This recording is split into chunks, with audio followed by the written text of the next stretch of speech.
Mr. Rumfitt.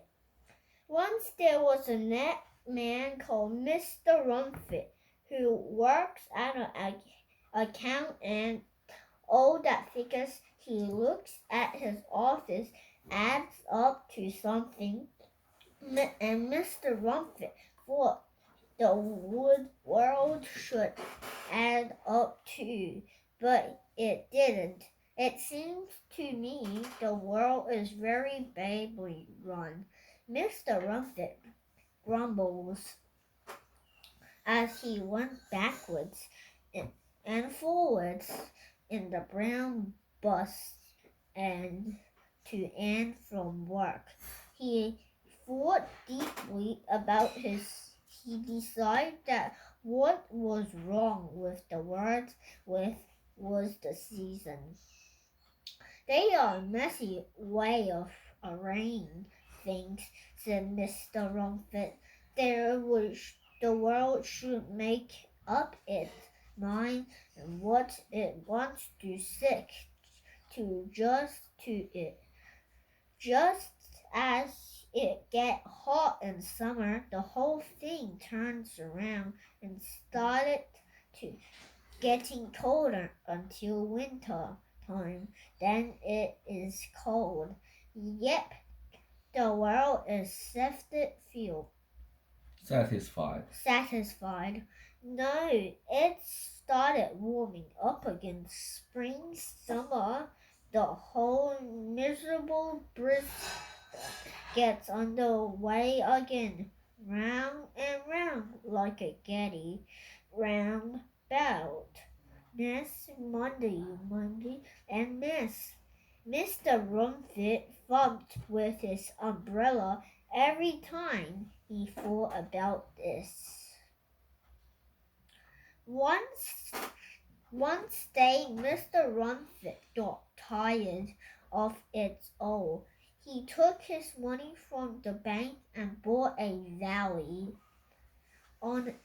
out on its own with the house. With its house in it. He waited carefully until the seasons were between winter and spring. The trees were bare and the grass was short and tidy. The weather wasn't very hot and not very cold.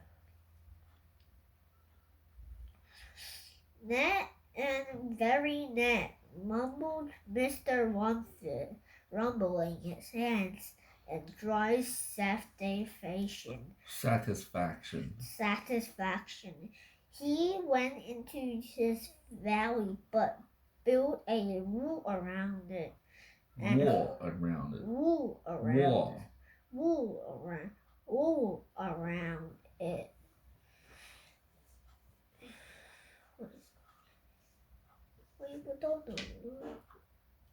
And hung a notice on the gate saying, "No seasons allowed." That will fix them, muttering Mr. Rumfitt. So the seasons stayed away from Mr. Rumfitt and his valley. The valley was net with leafless trees, short grass, and neighbors hot nor cold weathers. Mr. Rumfitt lived in a plain, lived there when he had to go out of his valley to work. He read a paper all the way there and all the way back, looking at his tiny page of black and white print, not at the rumble seasons outside. His smile got smaller and tidier. Then one day Mr. Rumfitt went to the well to get some water, and the well was dry. This was the first surprising thing. "This is serious," Mr. Rumfitt said. "I have no used for days. A dry well. The second surprising thing was that the well answered him in a husky voice. The trouble is there. Someone sitting outside with her foot in the spring water. So the Mr. Rumfitt went and looked out through his gate. There stood a girl and a boy dressed in green. Their hair was long and white flowers hanging in it looked like stars around them. Leaped and played a flock of clumsy young lambs. The girl had a bare white foot in the spring, and the bubble up missed by Mr. Brown. Spring that bubbles up on Mr. Rumfitt's gate. She looked at Mr. Rumfitt with slanting, laughing hell's eyes. Who are you? asked Mr. Rumfitt. 是什么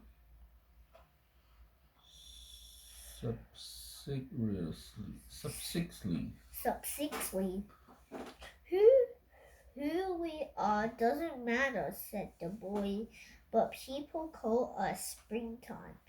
May we come in? In his hand he held a flute of bamboo.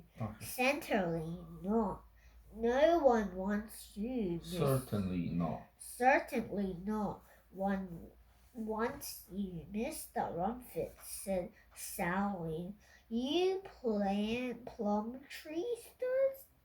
You plum tree does. The girls told him, pointing at Mr. Rumfitt looked at the bare trees by the gate.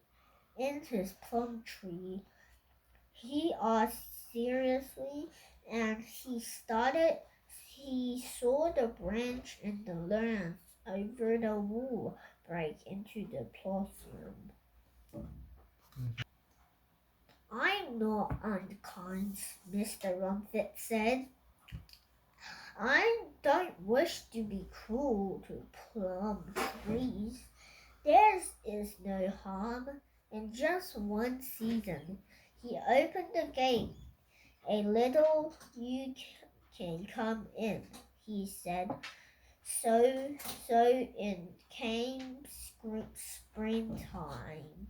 I will play my flute and my sister will dance, said the boy. He leaned against the plum tree and played on his bamboo flute. It was the thin little sound, but it seemed to Mr. Rumfitt that all the valley echoed with the faint piping.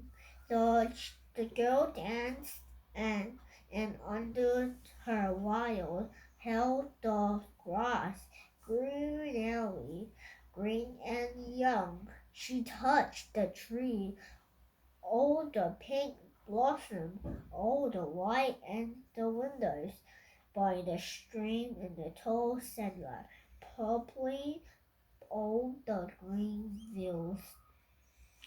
Around the roots of the trees grew flowers, purple and white, violet, white and purple, tender promise, and tall needles 这是什么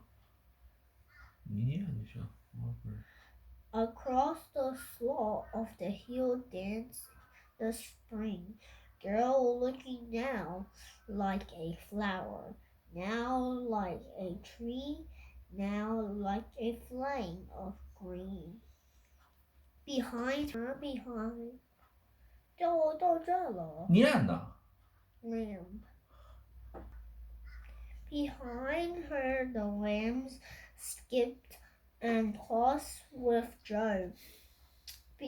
Before her, the dove sprang up. The dance with the white flock behind her and the gold flock before. The boy ran as light as the leaf after her, and as Mr. Rumfitt started, they waved to him and laughed at him.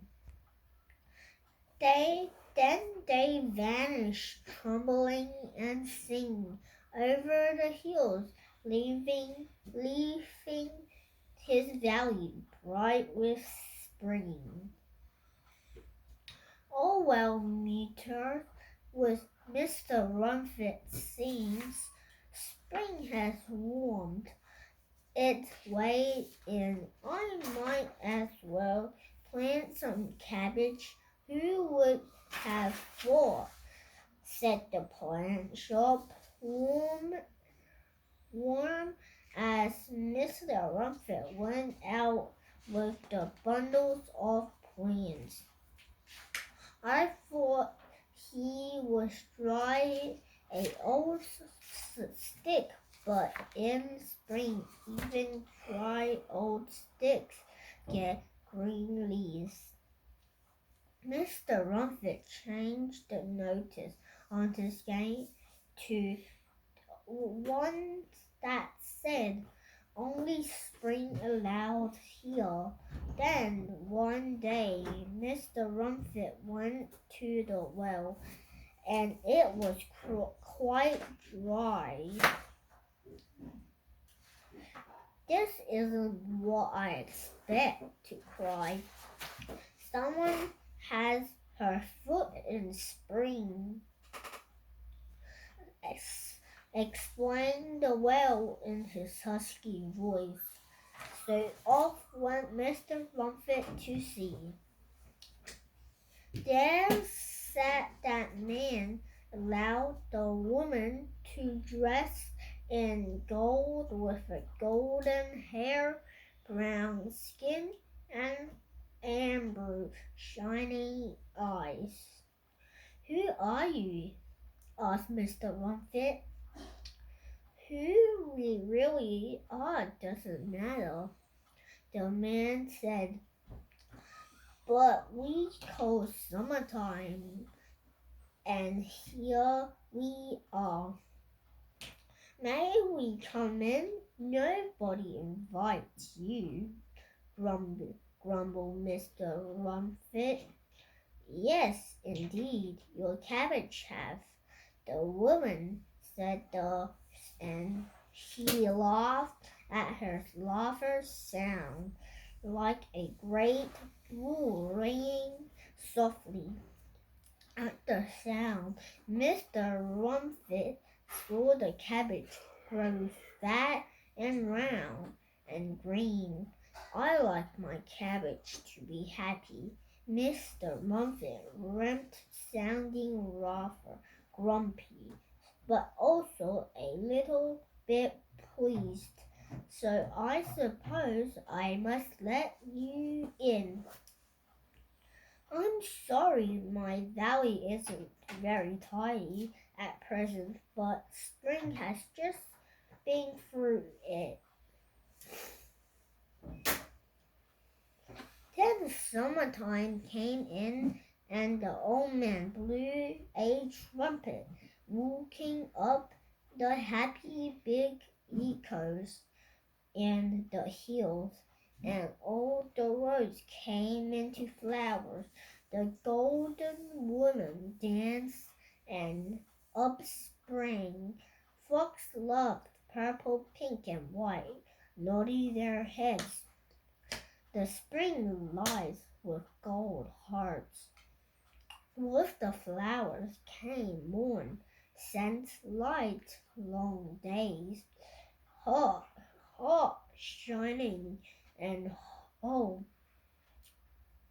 Mr. Rumfitt's nose began to peel.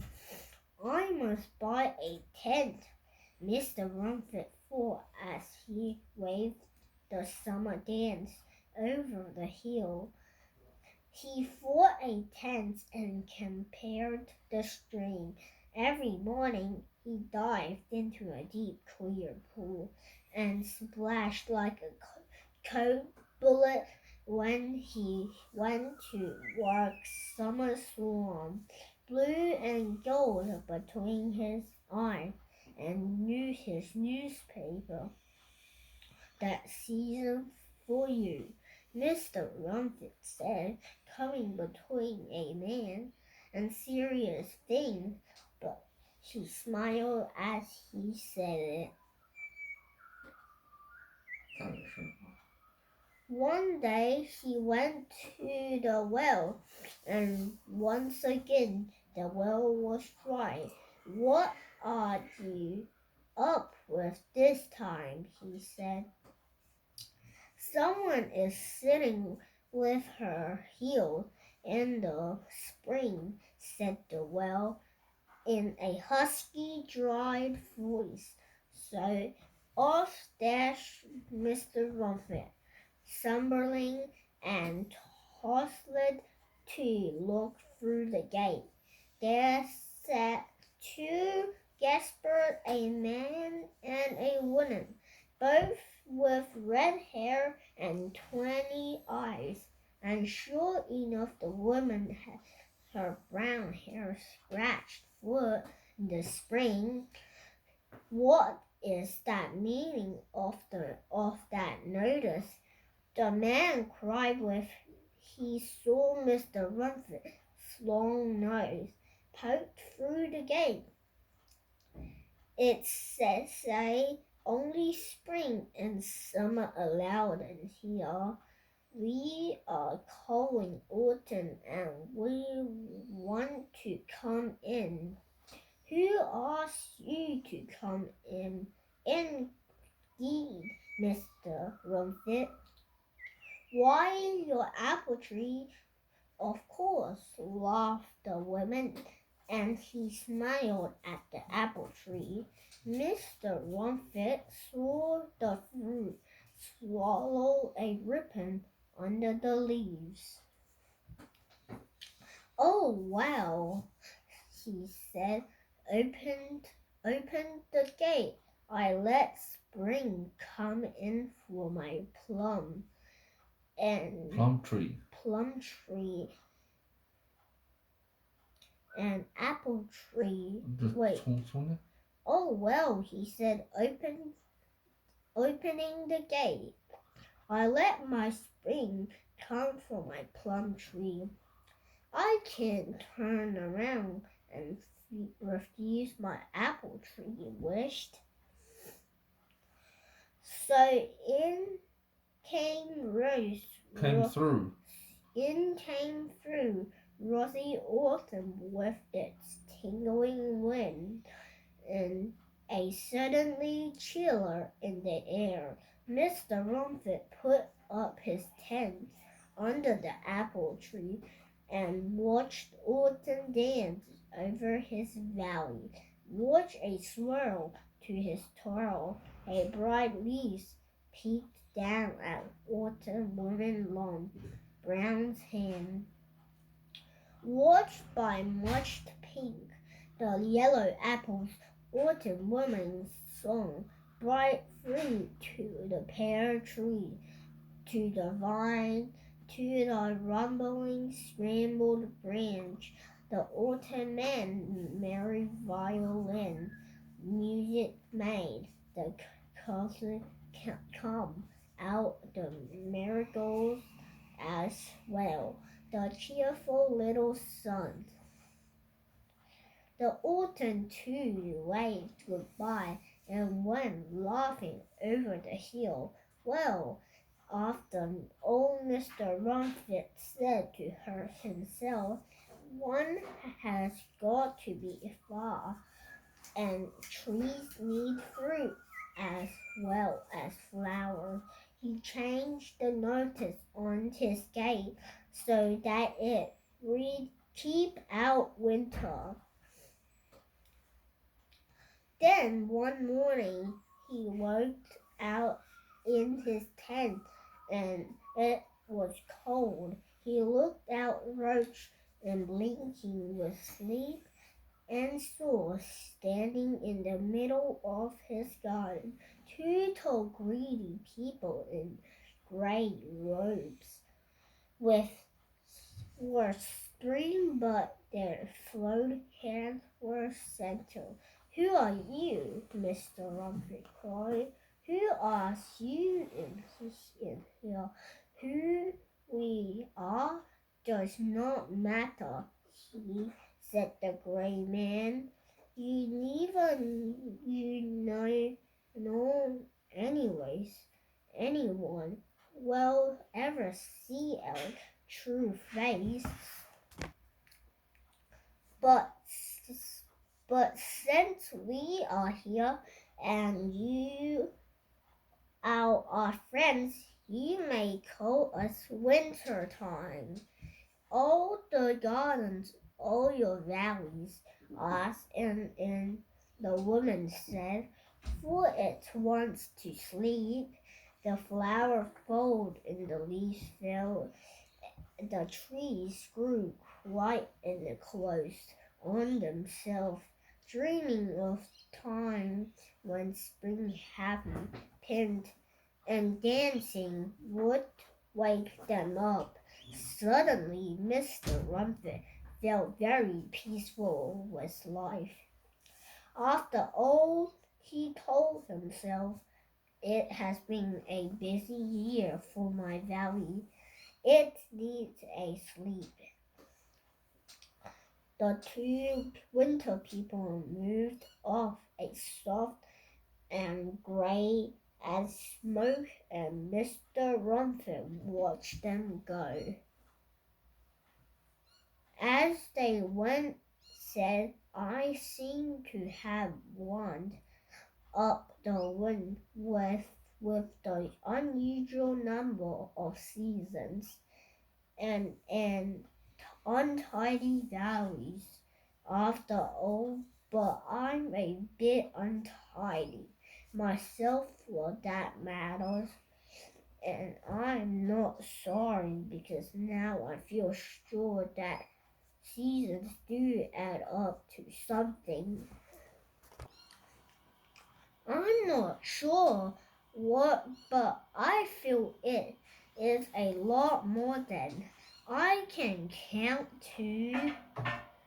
The gray winter people sailed over the hills and on into the cloud.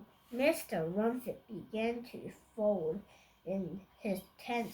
Spring again soon, he told the palm trees, but then summer, he said to the rose, and autumn, he pointed out to the apple trees, but there was no reply. And winter again. And he said to himself, very beautiful and mermaid, he throned at a sunny floor, then smiled at his throne all at once. Very untidy, said Mr. Rumfitt, but his smile was big and wide. The end.